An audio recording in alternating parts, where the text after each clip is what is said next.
और ये ultimately bed पे जाता है, कम्बल में घुस के पढ़ने का कोशिश करता है, क्योंकि तुरंत कम्बल ओढ़ने का मन करने लगता है और मन करने लगता है कि बस। हेलो स्टूडेंट्स, सर्दी आ चुकी है, थोड़ा थोड़ा ठंड लगना शुरू हो चुका है, आलस का मौसम है, मन करता है बस सोए रहें, सुबह जगने का मन नहीं करता है। सबसे बड़ी दिक्कत क्या है कि इसी टाइम में सबसे ज्यादा पढ़ाई करने की जरूरत है, क्योंकि बस इसके बाद ही आपका बोर्ड एग्जाम है। तो इस ठंडी के टाइम को, आलस भरे टाइम को कैसे यूज किया जाए, आज हम एक छात्र के रूम में आए हुए हैं और इसके साथ ही हमारा अपना स्टूडेंट लाइफ, अपना 12th का जर्नी याद आ गया। तो हम साझा करेंगे अपने उन एक्सपीरियंसेस को कि कैसे ठंडी के दिन में प्रोडक्टिव तरीके से समय का सही उपयोग किया जाए। सबसे पहला दिक्कत बच्चों को ये होता है कि ठंडी में 1-1.5 घंटे तक बैठकर लगातार पढ़ना सबसे मुश्किल का काम है, क्योंकि तुरंत कम्बल ओढ़ने का मन करने लगता है और मन करने लगता है कि बस अब कम्बल में घुस जाए और घुस के पढ़ाई करें। और बच्चा क्या करता है, बस ऐसे पढ़ना शुरू किया और थोड़ी देर में ठंडी में बॉडी जो है वो सुस्त हो जाता है और धीरे धीरे लगता है थोड़ा और घुसे,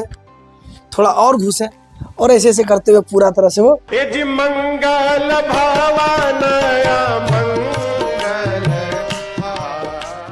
ले डाउन हो जाता है, सो जाता है, बात खत्म। ये सबसे गलत तरीका है पढ़ने का। अगर आप कम्बल में घुसेंगे तो पढ़ेंगे कैसे? आलस तो आएगी, नींद तो आएगी, क्योंकि शरीर हमेशा गर्माहट खोजेगा। तो आपको क्या करना है, इस तरह का एक स्टडी टेबल रखना है और बेड पर बैठकर अगर आप पढ़ते हैं तो आपको थोड़ा सा कम सर्दी का एहसास होगा। आप पैर वगैरह को कम्बल से ढक लीजिए, ऊपर प्रॉपर गर्म कपड़ा पहन लीजिए और इस तरह से बैठ करके जब आप पढ़ेंगे तो आपको दिक्कत नहीं होगा, आप आसानी से इस पर पढ़ सकते हैं। लेकिन इस तरह लगातार बैठे रहने में आपका जो पाँव है, आपका जो पैर है, जो घुटना है, ये सब थोड़ा दर्द देने लगेगा मात्र 20-25 मिनट के बाद। तो जब 20 मिनट के बाद आपका ये दर्द शुरू हो जाए तो आपको क्या करना है, दूसरा पोजीशन अपनाना है। कम्बल से पैर को निकालना है और पैर को सीधा कर लेना है और पैर को सीधा करके इस टेबल के बीच में घुसा देना है।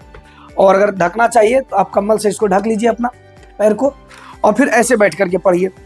इस तरह भी आप आराम से 20 मिनट पढ़ेंगे। लेकिन इसमें जैसे आप 20 मिनट पढ़ेंगे तो इसमें क्या होगा, आपका जो पीछे का साइड है, बैक में पेन होने लगेगा और थोड़ा सा जांघ के नीचे पेन होने लगेगा।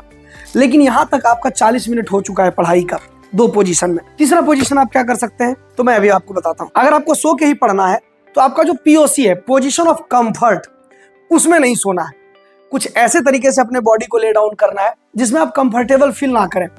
20 मिनट के बाद आपको अपने आप डिस्कम्फर्ट फील होगा और आपको पोजीशन चेंज करना पड़ेगा और ऐसे में आपकी 20 मिनट की फिर से पढ़ाई हो जाएगी। जैसे आप यहाँ पे तकिया ले लीजिए, आगे आप अपना किताब रख लीजिए और ऐसे हो करके आप पढ़ाई स्टार्ट कीजिए। ऐसे, ये आपका POC हो सकता है।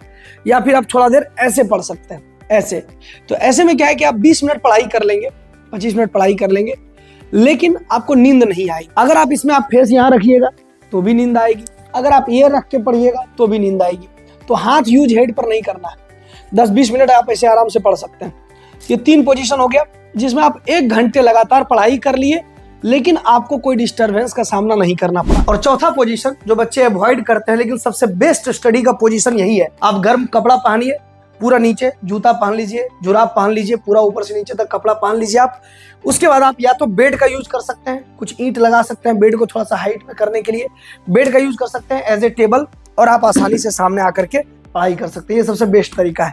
या फिर जो ट्रेडिशनल तरीका है, आप टेबल पर भी आप अपना बुक रख सकते हैं और घूम करके पढ़ सकते हैं। अगर सर्दियों में आप इन टेक्निक्स का यूज करते हैं तो आपका 1.5 घंटे से 2 घंटे का जो पढ़ाई है वो बिना रुके हो सकता है। बच्चे के साथ दिक्कत यही है कि ठंड के दिनों में लगातार वो 1.5 घंटे 2 घंटे का जो टाइम है उसको कंटिन्यू पढ़ाई में दे नहीं पा रहा है। या तो वो बैठने में प्रॉब्लम फेस कर रहा है, वो पालथी मार के नहीं बैठ पा रहा है, पैर सीधा करके नहीं बैठ पा रहा है, टेबल पे नहीं बैठ पा रहा है और ये अल्टीमेटली बेड पे जाता है, कम्बल में घुस के पढ़ने का कोशिश करता है और वो सो जाता है।